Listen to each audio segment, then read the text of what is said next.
Hello everyone, I am Ravinder Ravi, PGT Mathematics, and today we will discuss the chapter number 9 of the plus one class, which is sequence and series. आज हम chapter 9 discuss करने वाले हैं sequence and series, and as you know we have discussed the sum result of the AP in the last video.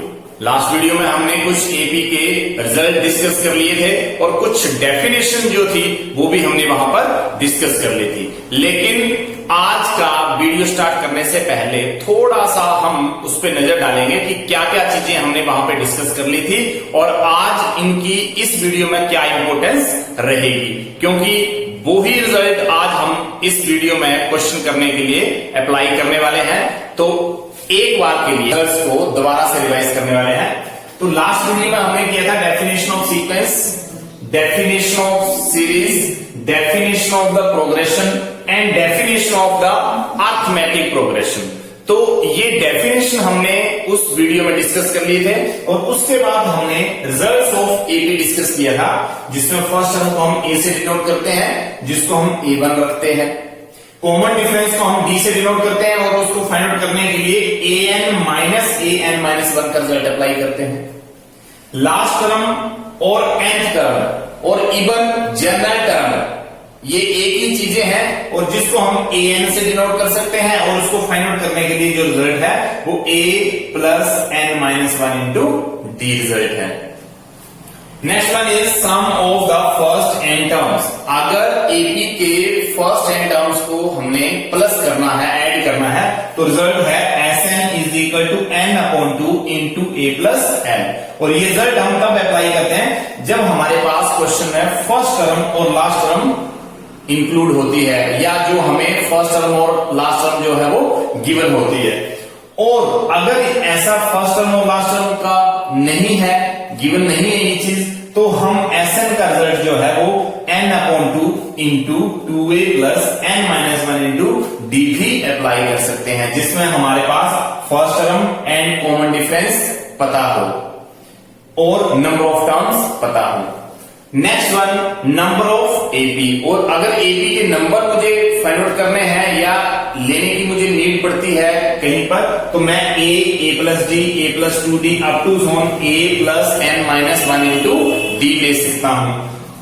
Next one is, अगर मुझे question में सम of the numbers they रखा है, सम ऑफ द 3 नंबर, तो मैं a plus d, a plus 2d ना लेकर 3 number in AP a minus D, a and a plus D लूंगा, ताकि मेरा क्वेश्चन इजी वे से हो जाएगा।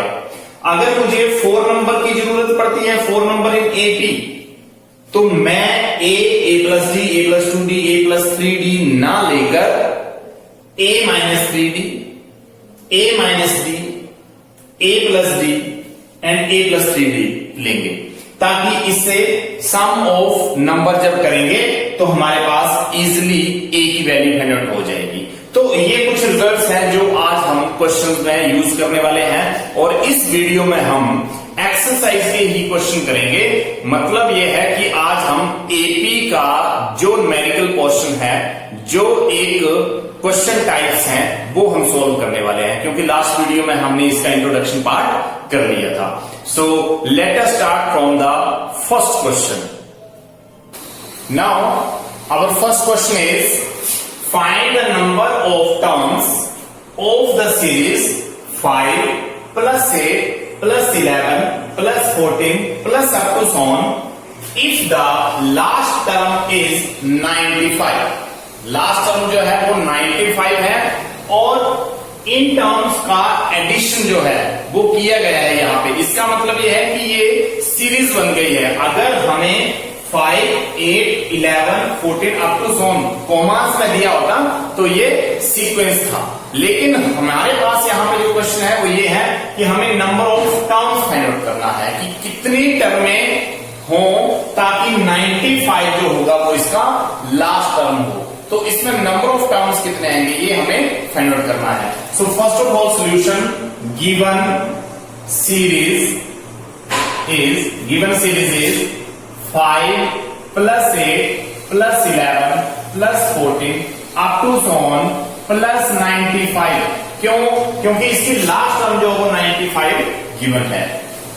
Therefore a is equal to 5, क्योंकि फर्स्ट टर्म जो है वो 5 है, जिसको मैंने a से डिनोट कर दिया। Now d is equal to means a2 minus a1, means मुझे सेकेंड टर्म से फर्स्ट टर्म को माइनस करना है। तो सेकेंड टर्म का मतलब है a माइनस a1 का मतलब है 5, तो ये रिजल्ट 3 आ गया। इसका मतलब d की वैल्यू जो है वो 3 है और a की वैल्यू जो है वो 5 है।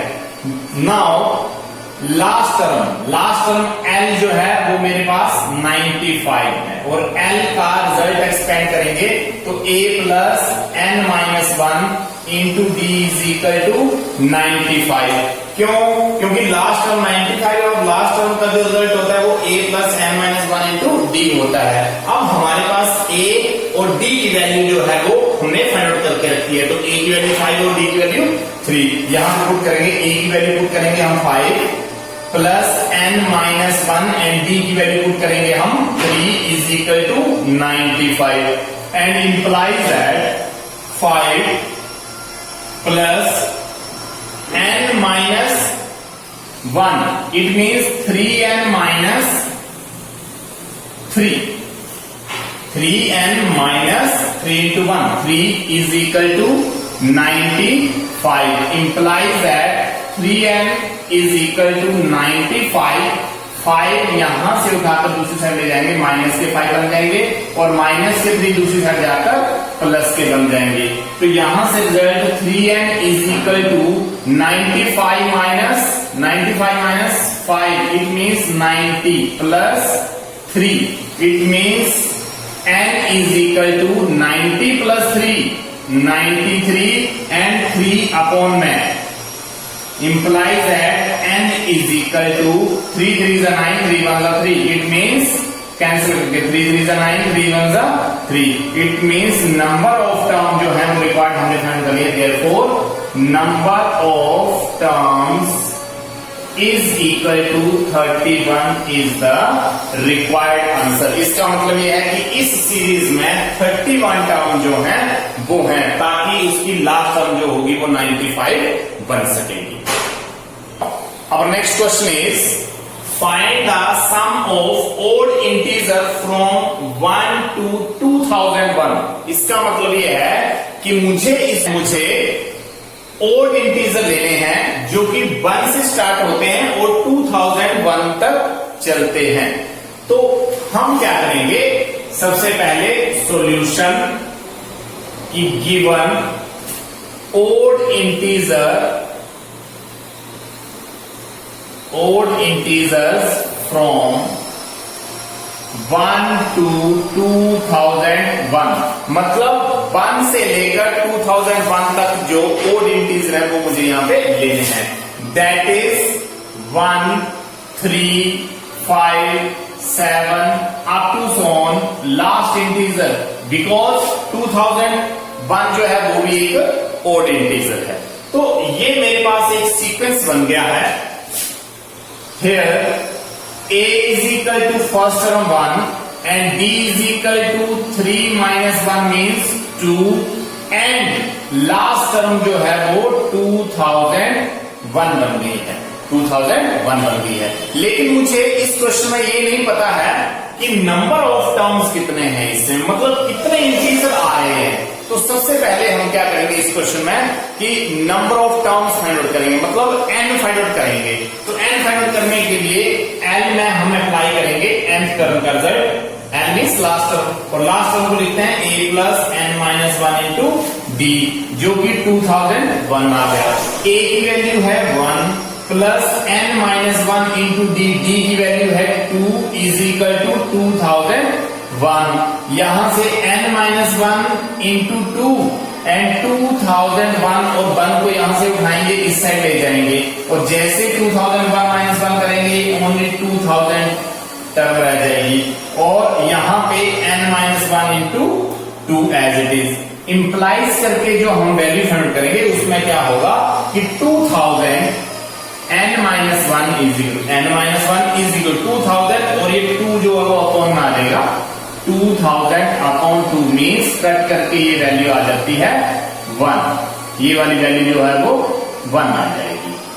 n इज इक्वल टू 1000 और -1 का यहाँ पे बन जाएगा +1। तो 1001 जो है वो नंबर ऑफ इंटीजर, इसका मतलब 1 से लेकर 2001 तक जो हमारे पास ओड इंटीजर आ रहे हैं वो 1001 है। अब क्वेश्चन में ये बोल रखा है कि find the sum of odd integer. इसका मतलब जितने इंटीजर याद रखे हैं उनका हम सम भी फाइंड आउट करेंगे। तो सम फाइंड आउट करने के लिए हम लिखेंगे now Sn is equal to n upon 2 a plus l मैं यहाँ पे क्यों अप्लाई कर रहा हूं, क्योंकि सम करने के लिए जब मेरे पास क्वेश्चन में फर्स्ट और लास्ट टर्म गिवन होती है तो मैं Sn का रिजल्ट जो हो n upon 2 a plus l apply करता हूं। क्यों? क्योंकि मेरे पास यहाँ पे a की वैल्यू भी है और यहाँ पे मेरे पास l की वैल्यू भी है। ये l की वैल्यू है, ये a की वैल्यू है और n मेरे पास ये n 1001 आ चुका है। तो इसे सारी की सारी वैल्यू मैं यहाँ पुट करूंगा। मैं लिखूंगा 1001 अपॉन 2 और यहाँ पे a मीन्स फर्स्ट टर्म 1 लिखेंगे और प्लस करेंगे l का मतलब 2001 और यहां से now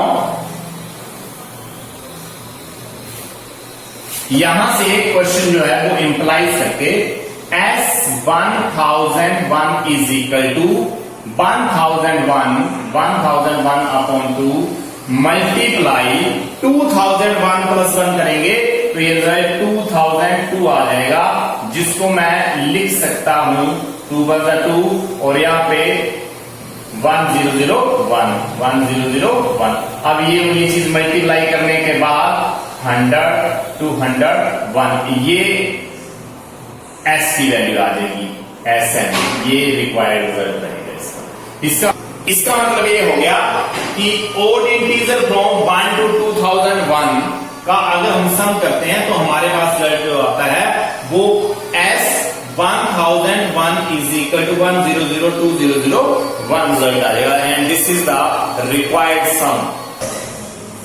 now our next question is in an AP the first term is 2।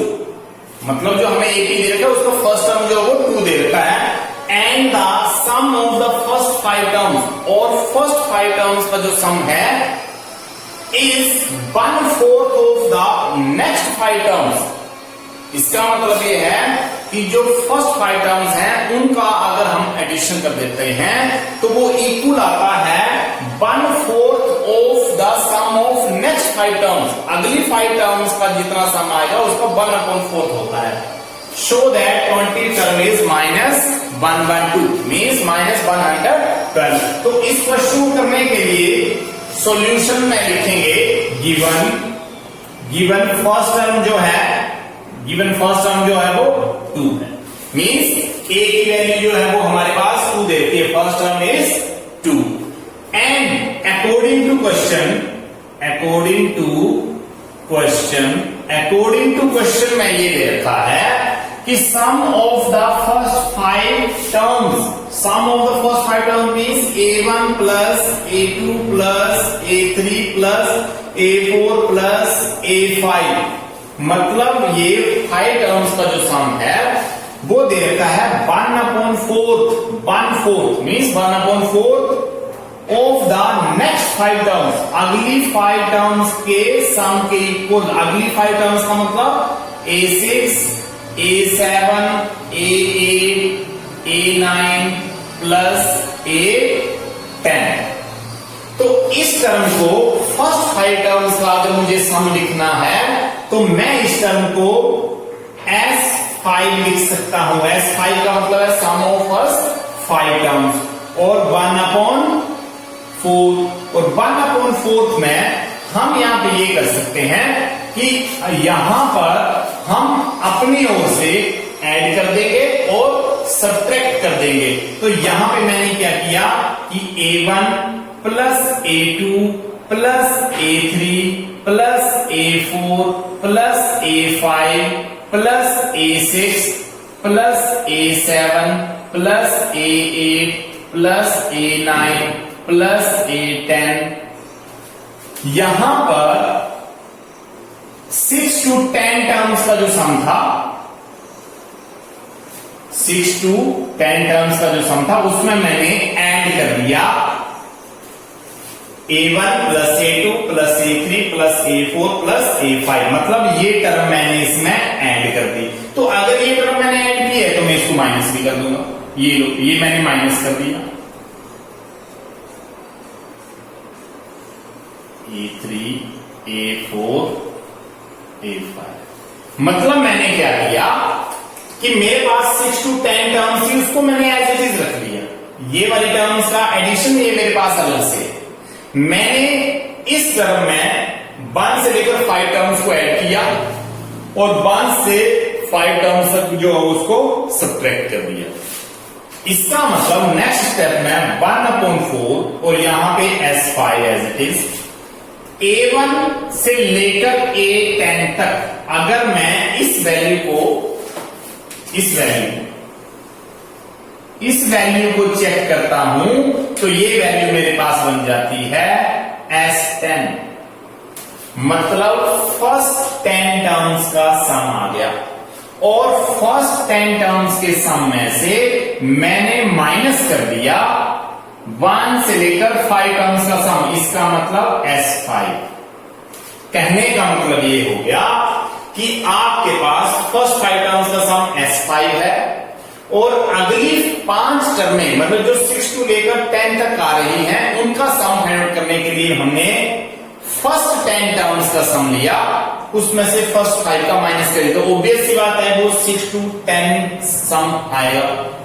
मतलब हमने फर्स्ट टू 10 तक जो सम लिखा उसमें से हमने फर्स्ट 5 टर्म्स का सम लेस कर दिया, तो वो सम जो है वो 6 टर्म्स से लेकर 10 टर्म्स तक आ गया इजी वे में। आप इतना डिटेल में नहीं जाना चाहते तो आप लोग डायरेक्टली इस स्टेप के बाद ये वाला स्टेप लिख सकते हैं, क्योंकि 6 to 10 तक का जो सम लेना था उसमें मैंने क्या कर दिया है कि फर्स्ट 5 टर्म जो है वो ऐड कर दी और फर्स्ट 5 टर्म जो है वो लेस कर दी। तो ऑब्वियस सी बात है जब हम फर्स्ट 5 इसमें ऐड करेंगे तो ये टर्म बन जाएगी 1 से लेकर 10 तक, उसको मैंने S10 लिख दिया और जो माइनस मैंने किया था वो S5 अलग से लिख दिया। तो नेक्स्ट स्टेप में मेरे पास ये रिजल्ट जो है वो S5 का रिजल्ट इज इक्वल टू, यहां से हम लिख सकते हैं 1/4 into S10 minus 1/4 into S5, ये S5 कर दिया। अब हम क्या करेंगे कि ये टर्म भी S5 की है, ये टर्म भी S5 की है, मतलब S5 की टर्म्स को कलेक्ट कर लेंगे। इंप्लाइज दैट S5 और माइनस का बन जाएगा प्लस 1/4 S5। इसका मतलब ये टर्म इस साइड जाके प्लस की बन गई और इज इक्वल टू 1/4 S10 रह गए। तो यहां से मेरे पास जो एलसीएम की टर्म आ गई वो ये वाली टर्म। अब यहां S5 का मतलब है n की वैल्यू 5। यहां से S5 और S5 यहां से कॉमन आ सकता है, ये S5 मैंने कॉमन ले लिया, अंदर बच गया 1 + 1/4। यहां पे S5 कॉमन लेने पर S5 × 1 S5 प्लस S5 × 1/4 ये वाली टर्म बन जाएगी और यहां पे 1/4 S10।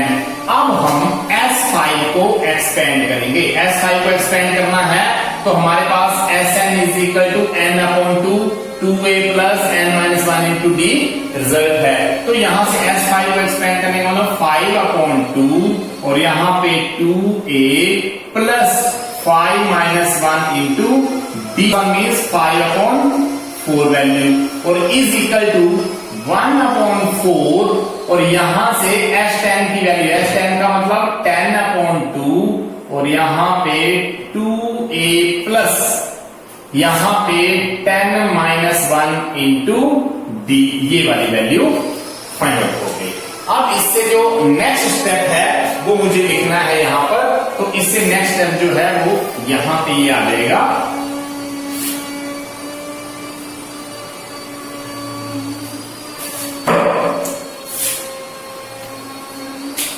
इससे नेक्स्ट स्टेप जो है वो ये है हमारे पास कि यहां पर भी 4, यहां पर भी 4 कैंसल, यहां से 2 कैंसल, तो यहां से हमारे पास जो रिजल्ट बनता है वो बनता है 5 इंटू 5 25, और यहां से अंदर से 2a plus 4d, 2a plus 5 minus 1 4d, और इज इक्वल टू यहां से वैल्यू 10, और यहां से अंदर से रिजल्ट बचता है 2a प्लस 10 माइनस 1 मीन्स 9।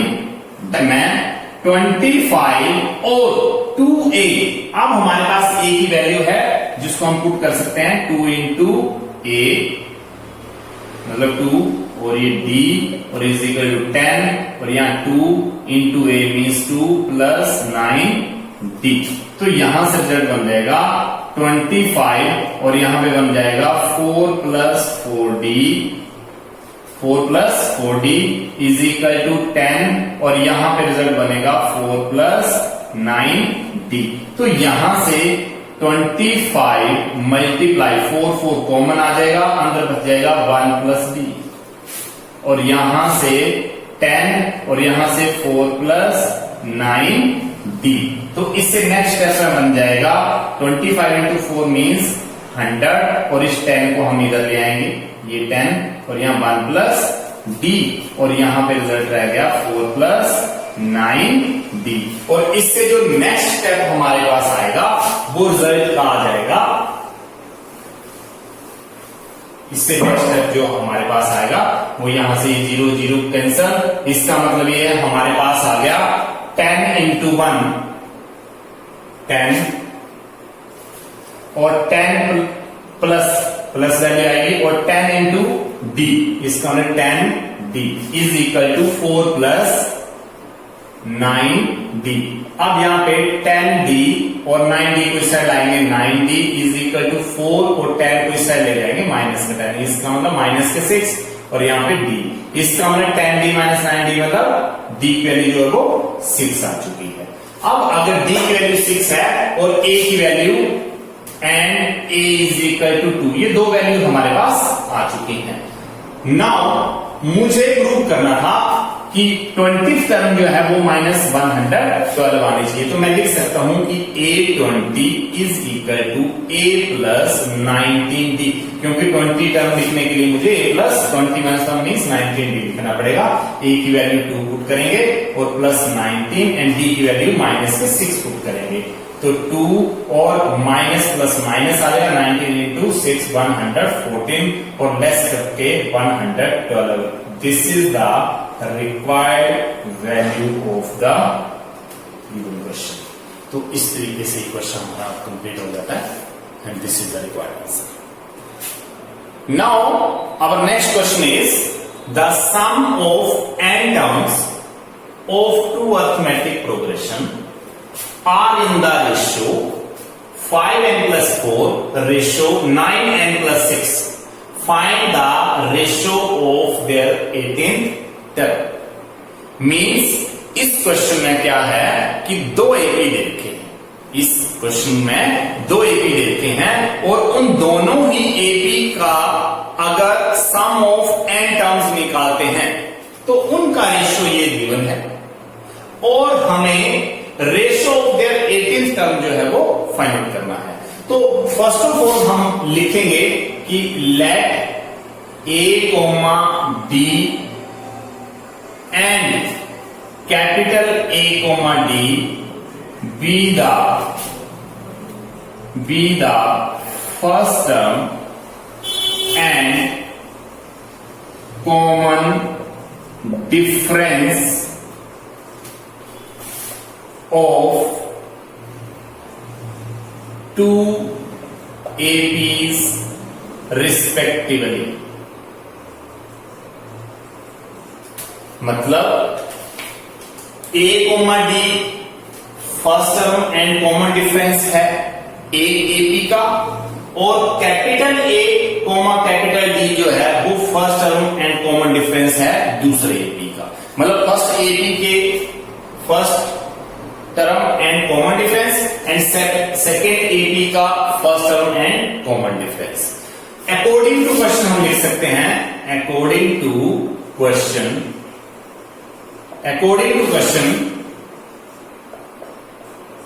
कि sum of n terms of first AP upon sum of n terms of second AP is equal to, इनका जो रेशियो है वो दे रखा है 5n+4 एंड 9n+6। और इसको अगर हम एक्सटेंड करते हैं तो sum of n terms, sum of n terms का मतलब क्या हो गया कि n/2 और यहां पे 2a + n-1 इंटू d, ये फर्स्ट AP का सम आ गया। एंड ये सेकंड AP का n/2 2 and capital A and n-1 capital D और इज इक्वल टू है 5n+4 अपॉन 9n+6। इसका मतलब फर्स्ट AP जो है उसमें फर्स्ट टर्म A है और कॉमन डिफरेंस जो है वो D है। तो यहां पे मैंने फर्स्ट टर्म A अप्लाई किया, कॉमन डिफरेंस D किया। और सेकंड का जब मैंने सम फाइंड आउट किया कि sum of the n terms of the second AP, तो सेकंड का फर्स्ट टर्म A था और कॉमन डिफरेंस D था, जो कि मैंने यहां पे फर्स्ट टर्म लिया और ये कॉमन डिफरेंस D लिया। तो यहां से दोनों के nth टर्म है, तो n टर्म का मतलब नंबर ऑफ टर्म्स फर्स्ट की और सेकंड की, ये तो कैंसिल आउट हो जाएंगे, n/2 हमारे पास जो रिजल्ट बच जाता है वो ये वाला रिजल्ट बच जाता है। Implies that 2a + n-1 into D and 2a + n-1 into capital D और 5n+4 और यहां पे 9n+6 और इसको इक्वेशन हम फर्स्ट कर देंगे, इसका इक्वेशन जो है वो हम फर्स्ट कर लेंगे। तो अब हम लिखेंगे कि नाउ अब हमें रेशियो फाइंड करना है 18th टर्म का। तो 18th टर्म का मतलब ये हो गया कि 18th टर्म मतलब A18 upon A + 17D upon A + 17D, ये मेरे पास रिजल्ट आ जाएंगे अगर मैं इसको एक्सपेंड करता हूं। तो यहां से हम लिख सकते हैं इंप्लाइज दैट अगर मैं इसको न्यूमरेटर को और डिनोमिनेटर को 2 से मल्टीप्लाई कर दूं, मेरे पास रिजल्ट आ जाएगा 2a + 17 इंटू 2 34D और यहां पर 2a + 34D और यहां से जो मैंने किया वो इक्वेशन सेकंड आ, यहां से मैंने इसको 2 से मल्टीप्लाई करने के बाद सेकंड इक्वेशन आ गया। तो अब यहां से आप लोग ऑब्जर्व करोगे कि ये टर्म और ये वाली टर्म, इन दोनों ही टर्म्स में अगर आप लोग कंपैरिजन करते हैं तो सिर्फ फर्क कितना आ रहा है, फ्रॉम 1 and 2। अगर मैं कंपेयर करता हूं तो मेरे पास 34 की जगह कितना आ रहा है, n-1 इज इक्वल टू 34। तो n की वैल्यू जो हो 34 + 1, इसको n की वैल्यू जो हो वो 35 वैल्यू, मतलब n की वैल्यू जो हमारे पास वो कितनी आ रही है, 35। मतलब जो वैल्यू ये है उसी के जैसे मैंने इसको बना दिया, मतलब जो वैल्यू ये है वैसी अगर वैल्यू ये है, अगर हम n-1 को 34 से रिप्लेस करते हैं तो ये दोनों वैल्यू सेम आ रही है, ये वाली वैल्यूज। इसका मतलब n की वैल्यू फिर वहां पे कितनी है, 35। सपोज करो यहां 35 पुट करो, 35 - 1 मींस 34, 35 - 1 मींस 34। अगर मैं इस लेफ्ट हैंड साइड में n की वैल्यू को 35 रखूंगा तो मेरे पास राइट हैंड साइड में भी n की वैल्यू को 35 रखना पड़ेगा। तो मैं यहां से लिख सकता हूं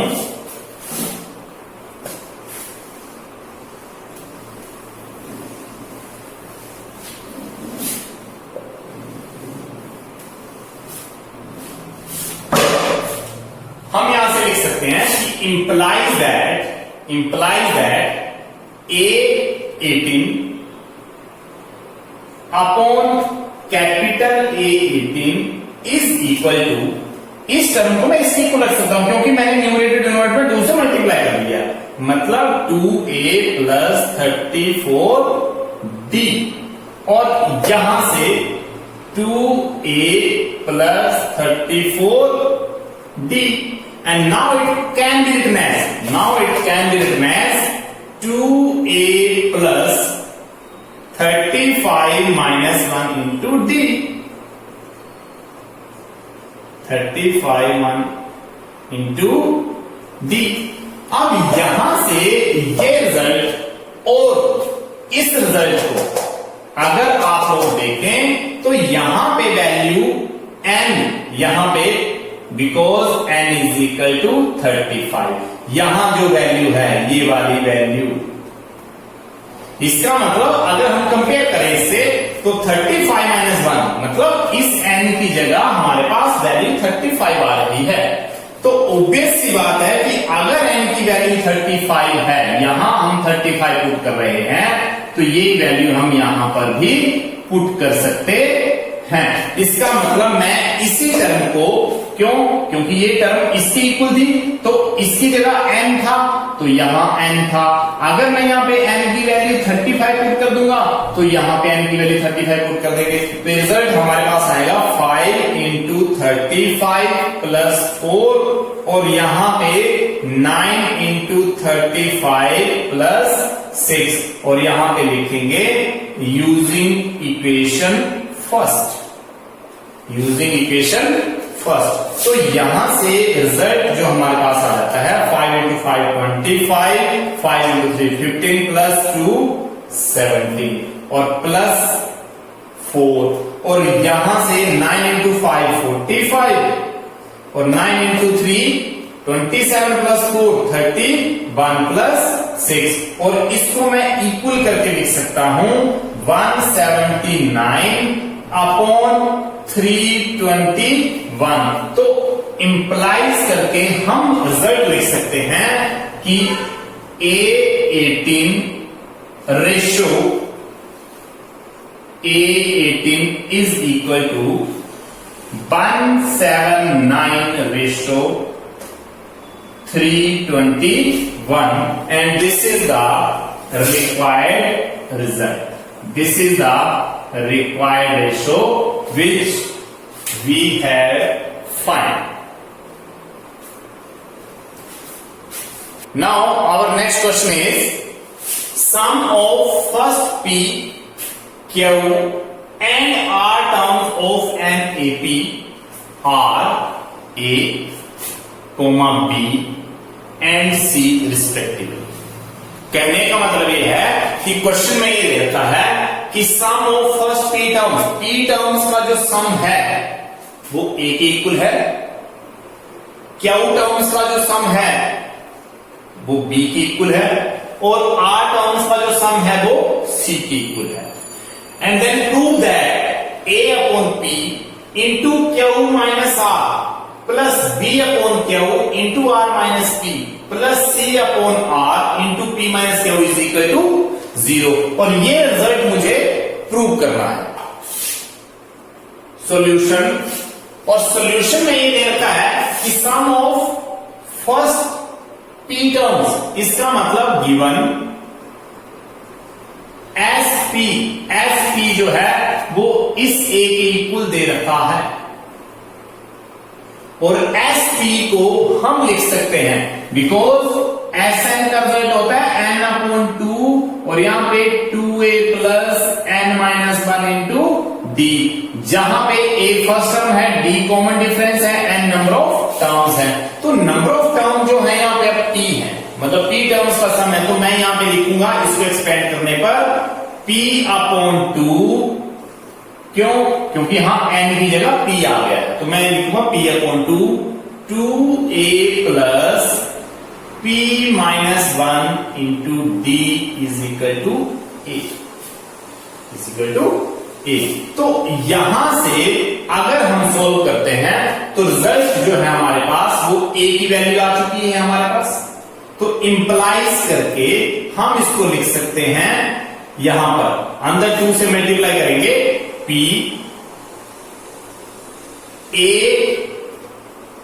प्लस, क्यों 2 जैसे अंदर 1/2 मल्टीप्लाई होगा ये 2 और 2 कट जाएंगे, तो अंदर आप लोगों के पास रिजल्ट आएगा p minus 1 d upon 2 is equal to a implies that a plus p minus 1 d upon 2 is equal to a upon p। मतलब ये p जो होगा अपॉन में आ रहा है, इसको इक्वेशन दे देंगे हम फर्स्ट, इसको इक्वेशन क्या देंगे फर्स्ट।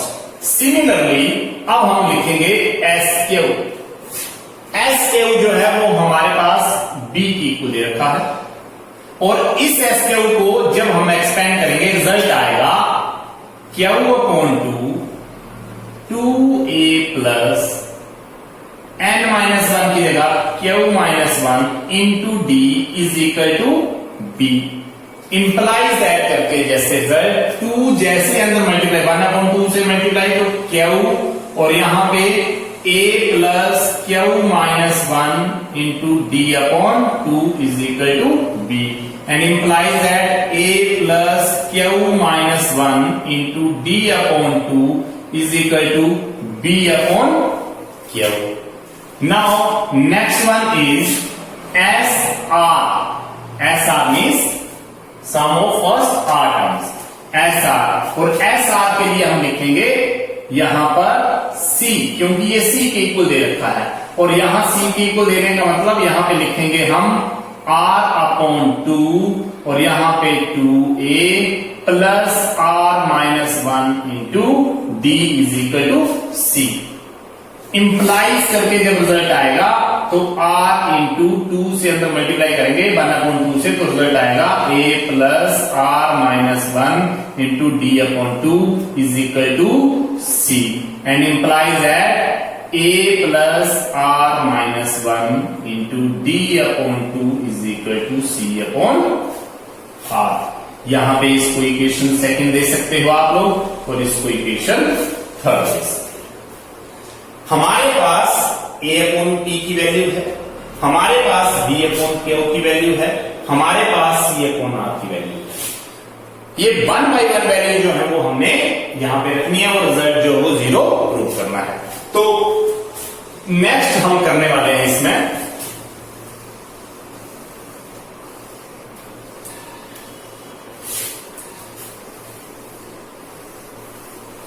अब हम लिखेंगे left hand side. Now left hand side is equal, left hand side में क्या है a upon p into Q minus r plus b upon Q r minus p plus c upon r p minus Q. अब इसको हमने solve करना है और result जो है वो 0 आना चाहिए, ये हमारा question. Equal a upon p, from equation first से a अपॉन p की वैल्यू, ये a अपॉन p की वैल्यू क्या है a plus p minus 1 into D upon 2, ये a अपॉन p की वैल्यू है, और into Q minus r plus b upon Q, b upon Q की वैल्यू ये फाइंड करके रखी है हमने, तो b अपॉन क्यू की वैल्यू हम रखेंगे a plus Q minus 1 into D upon 2 और into r minus p। Next c upon r, c upon r की वैल्यू जो है वो है यहां पे a plus r minus 1 into D upon 2 और इंटू p माइनस क्यू। यहां से हमने सारी वैल्यू जो है वो पुट कर दी है, और जैसे हमने वैल्यूज पुट कर दी है अब हम इसको सॉल्व करेंगे। सॉल्व कैसे करेंगे, देखिए a को मल्टीप्लाई करेंगे इसके साथ Q minus r plus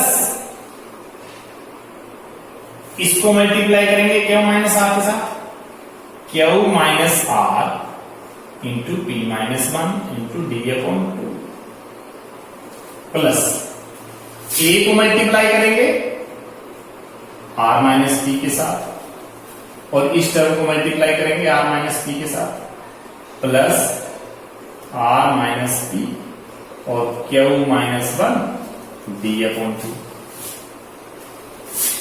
plus a को मल्टीप्लाई करेंगे p माइनस q के साथ और प्लस इसको मल्टीप्लाई करेंगे इसके साथ p माइनस q और r माइनस 1 d/2। ये सारी टर्म मल्टीप्लाई कर देंगे, implies that a into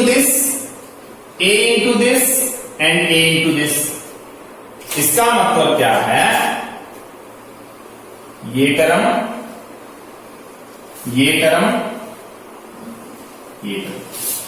in 3 terms में a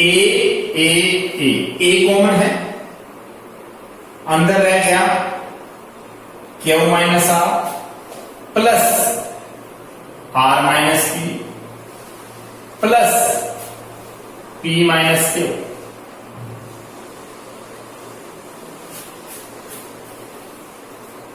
प्लस इनमें इस टर्म में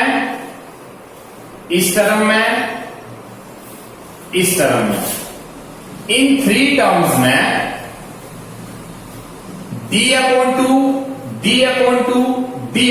कॉमन है, तो यहां से मैंने d/2 कॉमन ले लिया, अंदर रिजल्ट बच गया q minus r p minus 1 plus r minus p q minus 1 plus p minus q r minus 1। यहां से देखिए q प्लस का q माइनस का कैंसिल, प्लस का p माइनस का p कैंसिल, प्लस का r माइनस का r कैंसिल। इसका मतलब a इंटू 0 प्लस d/2 में q को मल्टीप्लाई करेंगे p के साथ और q को 1 के साथ। इसका मतलब qp minus q into 1 minus r into p r into 1 rp और माइनस प्लस r और प्लस r को मल्टीप्लाई करेंगे q के साथ, r को मल्टीप्लाई करेंगे 1 के साथ। इसका मतलब rq माइनस r और फिर p को q के साथ करेंगे minus pq minus minus plus p into 1 plus का p प्लस p को मल्टीप्लाई करेंगे r के साथ pr और p को मल्टीप्लाई करेंगे 1 के साथ minus p q into r और माइनस माइनस प्लस q। तो यहां से qp पॉजिटिव और qp नेगेटिव कैंसिल, माइनस का q प्लस का q कैंसिल, माइनस के rp और प्लस के pr कैंसिल, प्लस का r और माइनस का r कैंसिल, प्लस के rq माइनस के qr कैंसिल, प्लस का p और माइनस का p कैंसिल। इसका मतलब ऑल टर्म्स आर 0। इसका मतलब ये तो ऑलरेडी 0 हो चुकी थी, प्लस करके d/2 into 0 and this is equal to 0 and this is equal to right hand side. इसका मतलब ये है कि जैसे हमने सारी वैल्यू लेफ्ट हैंड में पुट की, सोल्व करने पर हमारे पास रिजल्ट जो है वो 0 आ गया, जो कि राइट हैंड साइड है, and this is the required result, hence proved. Our next question is, the sum of the first 4 terms of an AP is 56. Means कोई AP हमें given है जिसकी first 4 terms का sum जो है वो 56 given है। The sum of the last 4 terms is 112 और उसी AP के जो last के 4 terms हैं उसका sum 112 है। If the first term is 11 और उसी AP का first term 11 है, then find the number of term। So first of all solution given है a is equal to 11 क्योंकि first term 11 दे रखा है आप लोग के पास। Now according to question sum of first four term a1 plus a2 plus a3 plus a4 ये 56 दे रखा है। इसमें फर्स्ट फोर टर्म का सम जो है वो 56 है और फर्स्ट फोर टर्म का सम का मतलब ये है कि S4 जो है वो 56 दे रखा है। S4 मतलब सम ऑफ फर्स्ट फोर टर्म और जैसा कि Sn का रिजल्ट होता है n upon 2a plus n minus 1 into d। तो यहां पे S4 का मतलब ये हो गया 4 अपॉन 2 और 2a का मतलब आ गया 11 और प्लस n मतलब 4 माइनस 1 और d as it is and 56 मतलब n की जगह पुट कर दिया हमने 4 और यहां पर a की जगह पुट कर दिया 11। तो यहां से 2 2 4 और यहां पे 2 into 11 22 plus 3 4 minus 1 means 3d is equal to 56 और यहां से हमारे पास रिजल्ट जो आ जाता है यहां से वैल्यू बन जाएगी 44 plus 6d is equal to 56 and 6d is equal to 56 minus 44 d is equal to 56 में से 44 लेस करेंगे तो 12 बचेंगे और 6 अपॉन में आ जाएंगे ये वाले 6। तो यहां से d की वैल्यू जो है वो 2 बन जाएगी। d की वैल्यू हमारे पास 2 आ गई है, a की वैल्यू जो है वो 11 आ चुकी है। यहां से d अगर 2 आ गया है तो ये ऑब्वियस सी बात है कि हर एक टर्म में जो डिफरेंस रहेगा वो 2 का रहेगा। अब हमारे पास sum of the last 4 term is 112। Last के जो 4 टर्म्स हैं उनका सम हमारे पास 112 दे रखा है। तो इसका मतलब ये है कि हम अपनी ओर से लिखेंगे कि let L be the last term. L last term हमने सपोज कर ली है, L be the last term. Therefore last term L उससे पहले जो टर्म आएगी वो L माइनस 2 आएगी। क्यों? क्योंकि अगर लास्ट टर्म को हम L लेते हैं कॉमन डिफरेंस 2 है तो इससे पिछली टर्म L माइनस 2 होगी और इससे पिछली टर्म L माइनस 4 होगी और इससे पिछली टर्म L माइनस 6 होगी। तो यहां से L माइनस 4 और L minus 6 are the last 4 terms. Last 4 terms यहां पे और यहां से क्या रिजल्ट देता है implies that L plus L minus 2 plus L minus 4 plus L minus 6 is equal to 112। मतलब लास्ट की जो 4 टर्म्स हैं उनका सम जो वो 112। तो L plus L plus L plus L means 4L minus 2 minus 4 minus 6 minus के बन जाएंगे 12 इज इक्वल टू 112। तो यहां से 4L इज इक्वल टू 112 और इस साइड जाके ये 12, इसका मतलब ये बन जाएंगे 124 और 124 बनने के बाद यहां पे L is equal to 124 upon में 4। तो इस L को हम एक्सपेंड करेंगे a plus n minus 1 into d और यहां से कैंसिल करके 1। मतलब लास्ट टर्म जो है वो 31 आ चुकी है और लास्ट टर्म को हमने एक्सपेंड कर दिया है a plus n minus 1 into d।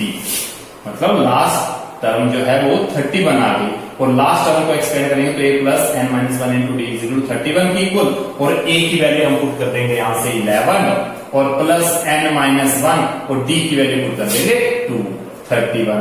तो n माइनस 1 इंटू 2 और 31 और 11 को इस साइड ले जाएंगे माइनस के तो यहां से बन जाएंगे ये 20 और n माइनस 1 इंटू 2।